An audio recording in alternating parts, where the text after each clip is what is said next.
Book 18, The Warning. Here is the inside cover, and here is the flip book. Hang on. Here is the flip book.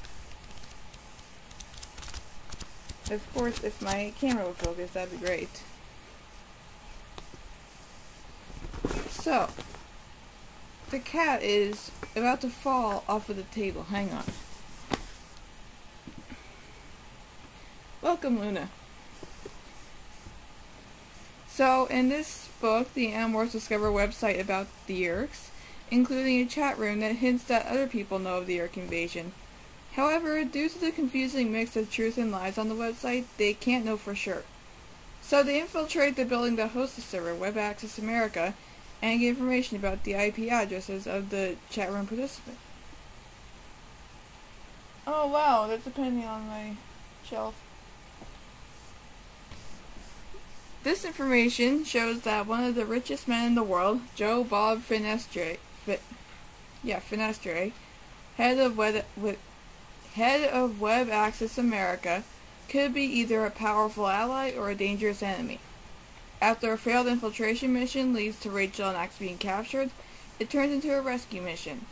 The Animorphs find out that Finestre is a controller, and the Yeerk in his head is none other than Visitor 3's lesser twin brother. They spare him, and may or may not burn down his mansion. I really like that Jake is not a flawless leader. He's constantly conflicted and filled with self-doubt. Definitely showing that despite all the responsibility, he's still just a kid. In this book, he puts too high a standard on himself, and that's part of the reason this plan doesn't exactly work out. That's something I can really relate to. The Animorphs have to fly to Web Access America's server farm, so the morph flies and sneak onto a plane. Somebody swats Jake and he barely survives. This makes him terrified of the return trip, but luckily Cassie is there to give him emotional support.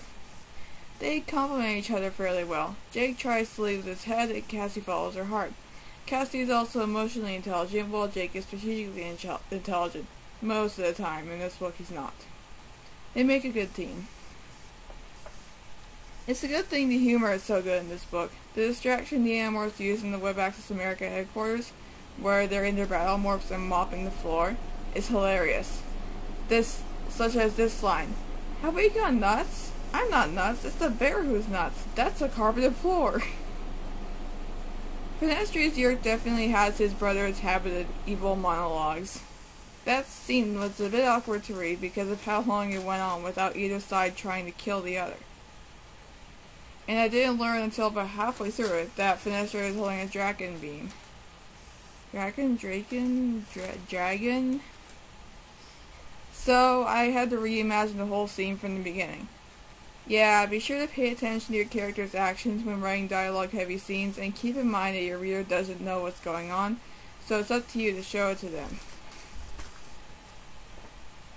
But all in all, it's a good episode that shows that, again, these are still just kids fighting this war, and it's amazing that the planet hasn't been doomed already. Because if you know middle schoolers,